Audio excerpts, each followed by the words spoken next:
안녕하세요. 오종혁 국어선생님입니다. 자, 오늘은 현대시 백석의 흰 바람벽에 있어라는 중요한 시를 공부하겠습니다. 자, 1941년도에 발표된 작품이고요. 우리 백석 하면 뭐 너무 유명한 시인이라서 웬만한 그 학생들은 다 아시죠?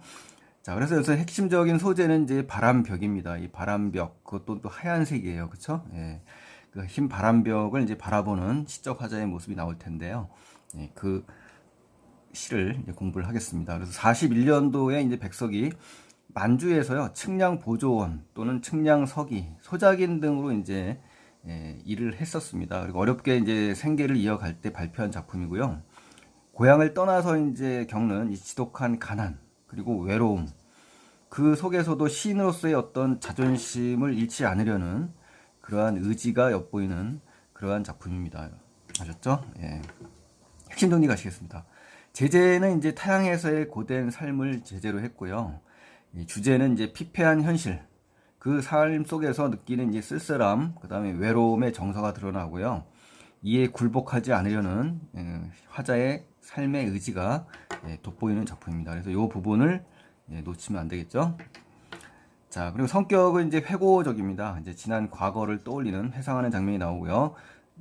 의지가 담겨 있고 애상적인 분위기가 있습니다. 그리고 설상 특징에 가시면은 이제 고향을 떠난 화자가 이 흰 바람벽에 비춰진 그 내면 풍경, 즉 자기 심리죠, 심리, 시정화자의 심리를 흰 바람벽에 이제 펼쳐진 겁니다. 그것을 통해서 자신을 성찰하게 되는 그러한 상황인 거죠. 또 어려운 현실을 이제 운명적으로 받아들여야만 하는 그 상황에서 이제 더 한 발 나아가서요. 이것을 또 어떻게 한다?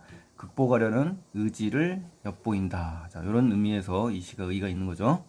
또 세 번째 특징으로는 흰 바람벽이라는 것은 어때요? 내면 성찰의 매개체 역할을 한다. 그래서 화자의 쓸쓸하고 외로운 이 심리를 어때? 보여줄 뿐만 아니라 또 사색도 할 수 있고 또 성찰을 할 수도 있고, 그렇죠?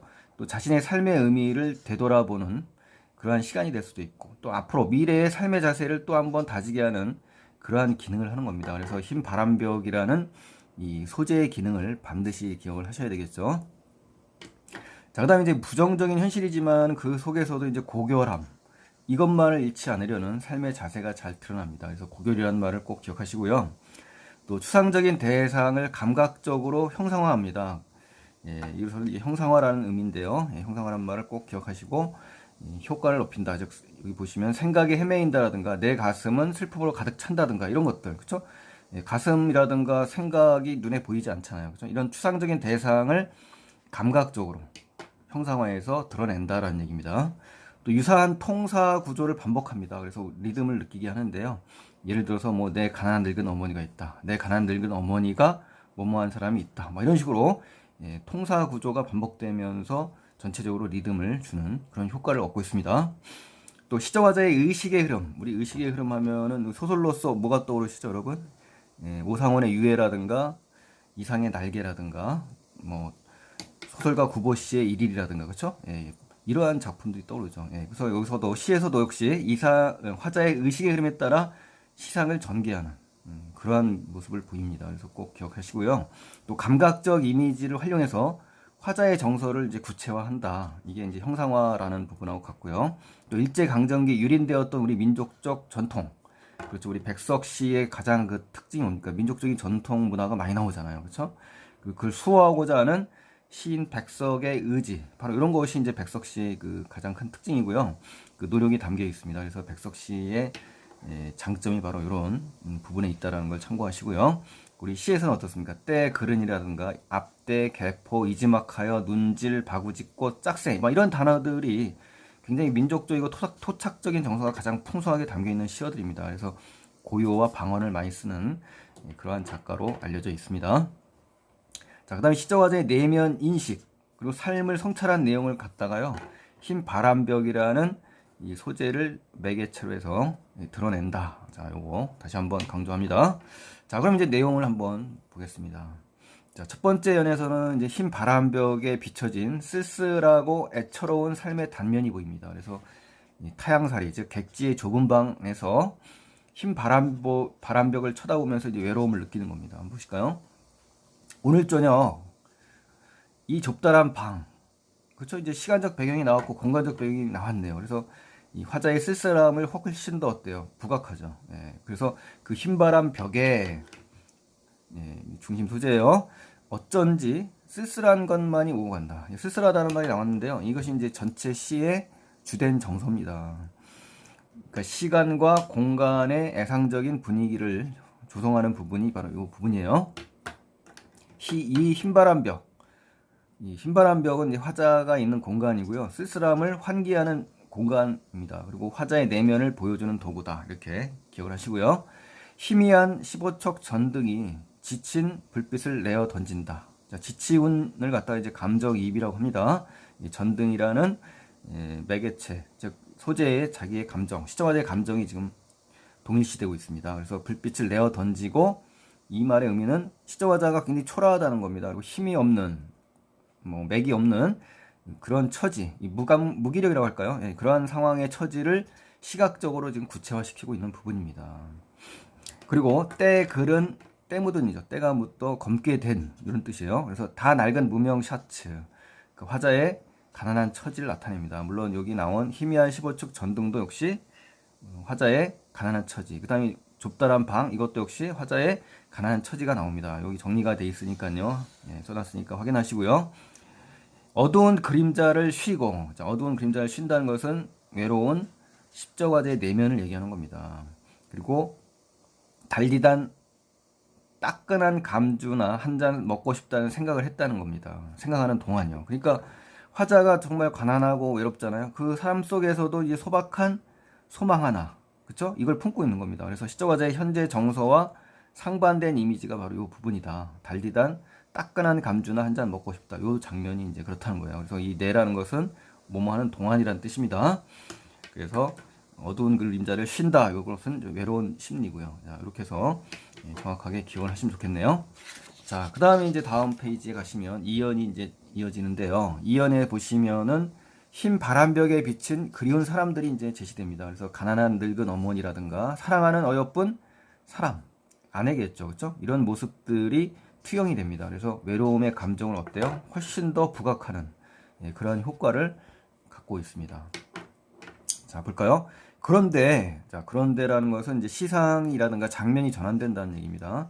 이것은 또 어쩐 일이냐 이거예요. 이 흰바람 벽에, 자, 흰바람 벽을 지금 뭡니까? 스크린 삼아서, 우리 스크린 아시죠? 스크린을 삼아서 그리워하는 대상을 떠올리는 장면입니다. 내 가난한 늙은 어머니가 이제 보인다는 거예요. 그래서 외롭고 힘든 상황에서 떠올리는 그리움의 대상 첫 번째가 이제 뭐다? 어머니입니다. 어머니. 아셨죠? 자, 그 다음에 내 가난한 늙은 어머니가 반복이 되면서 어머니에 대한 연민이 들어 있습니다.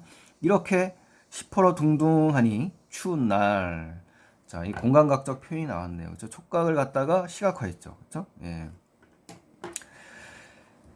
차디찬 물에 손을 담그고 이 고달픈 현실을 얘기하는 거예요. 무며 배추를 씻고 계신다 이거예요. 그러니까 이제 늙은 어머니의 가족을 위한 뭡니까? 희생적인 삶의 모습을 제시한 거예요. 또 있다 이거죠. 내 사랑하는 사람. 그렇죠? 두 번째로 옛사랑을 떠올리는 것이고요. 그리움의 대상 두 번째에 해당되는 겁니다. 그래서 쓸쓸함과 외로움이 더해진다는 거. 사랑하는 사람이 두 번째 그리움의 대상이에요. 내 사랑하는 어여쁜 사람. 자, 이것이 이제 연정이죠, 연정. 그렇죠? 예, 사랑하는 대상. 어느 먼 앞대. 자, 앞대라는 것은요, 평안도 지방에서 이제 있잖아요. 거기서 보아서 기준으로 해서 이제 남쪽 지방을 이제 앞대라고 합니다. 그 조용한 개포라는 것은 개의 평안도 방언입니다. 즉, 강이나 냇가에 바닷물이 드나드는 것, 그것을 개포라고 합니다. 개포가의 나지막한 집. 자, 나지막한 집이라는 건요, 내 사랑하는 어여쁜 사람이 있는 공간입니다. 굉장히 평온함과 안정감, 그쵸? 예, 편안함을 느끼게 하죠. 그러한 시적화자가 이제 그러한 어여쁜 사람의 공간을 떠올리면서 그의 지압이 마주 앉아 대국국을 끓여놓고 저녁을 먹는다. 그러니까 이제 단란한 식사 시간을 지금 떠올리는 장면이에요. 그래서 이런 것들을 추억하면서 그리워하는 장면입니다. 그래서 벌써 어린 것도 생겼다. 그러니까 이제 자녀가 생겼다는 얘기죠. 그리고 옆에 끼고 저녁을 먹는다라고 이제 상상을 하는 겁니다. 그래서 이 단란한 이 고향 가족과의 어떤 이 화목한 그러한 삶의 모습을 떠올리면서 무척 그리워하는 장면을 엿볼 수가 있는 겁니다.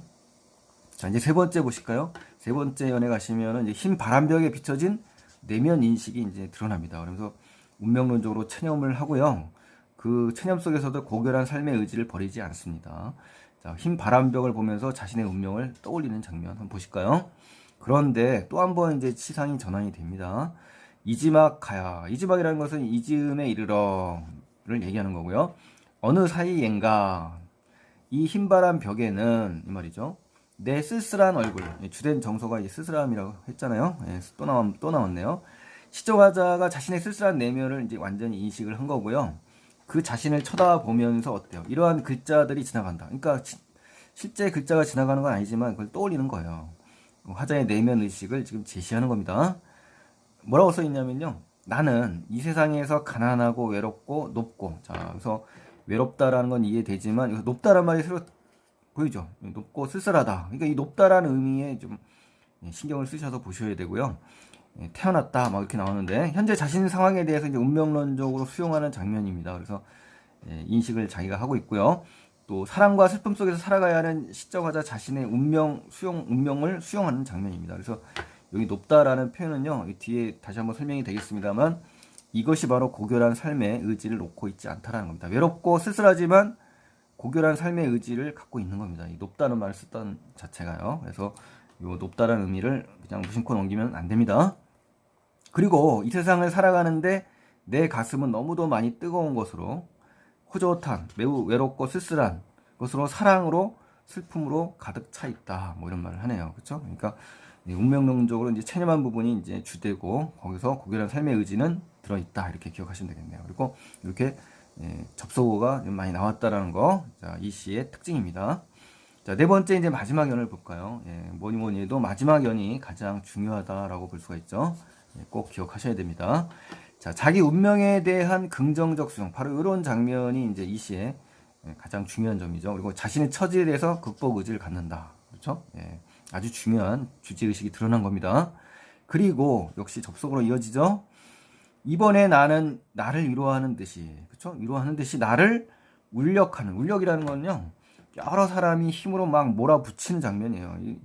아셨죠? 강하게 여러 사람이 협동해서 강하게 밀어붙이는 겁니다. 그러니까 뭔가 나를 막 밀어붙이는 것 같아, 뭐 이런 뜻이에요. 눈질이라는 건 눈으로 힐끔힐끔 쳐다보면서 자기에게 몰아붙인다는 얘기죠. 주먹질을 하며, 그렇죠? 눈질도 하고 주먹질도 하고 이런 글자들이 지나간대요. 다시 한번 이제 글자가 지나가는 것들을 지금 떠올리는 장면입니다. 그러니까 글자들이 이제 지나가는 모습, 즉 흰 바람벽에 글자들이 지나가는 모습을 지금 비유하는 거고요. 의인법을 쓴 겁니다. 자, 보실까요? 하늘이 이 세상을 내일 적에, 하늘이 이 세상에 사람을 내보낼 때 말이에요. 그가 가장 귀하고 가장 귀하게 여긴다는 겁니다. 사랑하는 것들은 모두 어때요? 가난하다, 외롭다, 쓸쓸하다 이렇게 돼 있죠. 그렇지만 높다라는 표현이 또 들어가 있잖아요. 그러니까 이 높다라는 의미에 주목을 하셔야 되겠고요. 그리고 또 역시 접속어가 들어갔네요. 언제나 사랑이 넘치고 또 슬픔도 넘치죠. 그런 삶 속에서 살도록 만드신 것이다라는 거네요. 그러니까 운명에 대한 체념보다는 여기서 어때요? 긍정적으로 지금 인식을 한 겁니다. 그래서 역설적인 발상이 들어가 있는 겁니다. 사랑과 슬픔 속에 사는 것을 세상 모두 고귀한 존재가 겪어야 하는 숙명으로 이제 인식을 한 거죠. 그리고 가난하고 외롭다, 쓸쓸하다 이러한 것은 삶이 높은 삶이라는 거, 이게 고결이라는 의미인 거예요. 그래서 정신적인 고결함을 잃지 않고자 하는 의지가 담겨 있는 겁니다. 그리고 자기 스스로를 위로하고 있고 현실 극복 의지가 담겨 있는 거고요. 가난하지만 정신적 고결함, 이 단어를 놓치면 안 되겠네요. 정신적 고결함을 상실하지 않으려는 시적 화자의 의지가 담겨 있는 겁니다. 그래서 이 마지막 부분 해석을 잘 정확하게 하셔서 대비를 하셔야 될 것 같습니다. 이 백석 시는 굉장히 중요한 시잖아요, 그렇죠? 그래서 백석 시를 정확하게 공부를 하셔서 공부에 만전을 다하시기 바랍니다. 자, 오늘도 수고 많이 하셨고요. 구독하지 않으신 분들은 구독 버튼 눌러주시면 고맙겠고, 좋아요 버튼 눌러주시고요. 응원의 댓글 주신다면 더 고맙겠습니다. 감사합니다. 다음 장으로 이제 넘어가실게요. 이제 초생딸과 바구지꽃과 짝새와 당나귀. 자, 이러한 열거된 것들은요, 전부 다 작고 약하고 순하고 애처로운 속성을 갖고 있습니다. 그래서 외롭고 순수한 영혼을 지닌 존재들이거든요. 그러하듯이라는 건 이제 시적화자 이제 동질감을 느끼는 그러한 표현입니다. 그래서 그리고 또 있다고 하죠. 프랑시스 잼과 도연명, 라이넬 마리아 릴케 이런 사람들과 그러하듯이 자 이렇게 이 사람들의 열거든요. 외롭고 높고 쓸쓸한 삶을 살다간 시인들입니다. 그래서 고독하게 살면서 자연의 풍물이나 인간의 실존을 노래한 시인들을 열거한 거고요. 시적 화자와 동질감을 느끼는 대상들입니다. 그러니까 긍정적인 그러한 소재들을 열거한 겁니다. 그래서 화자는 현재 처해 있는 이 가난하고 외롭고 쓸쓸함 이걸 제시한 거고요. 사랑과 슬픔의 상황을 추생 때라든가 바고짓꽃, 짝새, 당나귀, 이 릴케까지 이 외적 상황으로 이제 확장하면서 자신만의 특별한 상황이 아니라는 거죠. 그걸 깨달은 겁니다. 그래서 자신만이 특별한 상황이 아니니까 어떤 위로가 되겠죠. 그렇죠? 그래서 자신의 가난하고 외롭고 쓸쓸한 현실적 처지에 대해서 화자의 인식의 전환이 드러나는 그러한 장면이라고 볼 수가 있는 겁니다. 그래서 이제 마지막으로 이제 정리를 하면요. 제목 있잖아요. 흰 바람벽. 그죠? 이거의 의미를 한번 되새겨 보겠습니다. 흰의 의미는 뭐냐? 그리고 바람벽의 의미는 뭐냐? 흰 바람벽의 기능은 뭐냐? 이렇게 세 가지 차원에서 정리를 할게요. 흰의 의미는 아무것도 없는 상태를 나타내는 색깔입니다. 또 무엇이든 드러낼 수 있죠. 그렇기 때문에. 그리고 순수하고 정결하고 육체에 대한 영혼의 승리를 상징하는 색깔이라고 합니다. 그래서 하얀색의 의미를 좀 아시면 좋겠고요. 이 바람벽의 의미는 사전적으로 찾아보면 이제 방의 옆을 둘러막은 벽입니다. 그래서 화자가 있는 공간이자 화자가 바라보는, 응시하는 대상이 되는 거죠. 그리고 이제 흰 바람벽의 기능이 중요한데요. 화자의 처지와 관련해서 보면 가난한 화자의 처지를 상징적으로 드러내는 그러한 소재고요. 정서와 관련해서 본다면 어머니와 옛 여인의 모습을 투영함으로써 그들과 고향에 대한 그리움을 제시합니다. 그리고 화자의 내면과 관련지어서 본다면 고단한 현실 속에서도 순수한 영혼, 그다음에 순수한 정신을 잃지 않으려고 하는 의지를 드러내는 그러한 매개체 역할을 한다라는 거 꼭 아시고요. 자, 그래서 마지막으로 다시 한번 정리하면 흰바람벽의 의미와 기능을 다시 한번 정리하면 화자의 내면을 비추는 스크린과 같은 역할을 하는 것이고요. 화자의 쓸쓸한 내면을 비추고 또 부재한 대상에 대해서 그리움을 환기하는, 즉 그리움을 불러일으키는 기능을 합니다. 그리고 사색과 성찰을 통해서 자신의 삶의 의미를 되돌아보는 계기를 마련하는 거고요.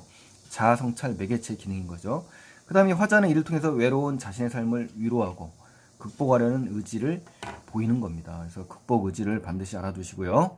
그래서 흰 바람벽의 의미와 기능 이걸 반드시 알아두시기 바랍니다. 그리고 글자들이 의미하는 건 뭐냐면 자기를 위안하고 운명을 받아들이는 그러한 기능들을 한다는 거 마지막으로 마무리 잘 하시기 바랍니다. 자, 오늘 수고 많이 하셨고요. 도움이 되셨다면 구독과 좋아요 버튼 눌러주시고 응원의 댓글 주신다면 더 고맙겠습니다. 오늘 고맙습니다. 다음 시간에 꼭 뵙겠습니다. 고맙습니다.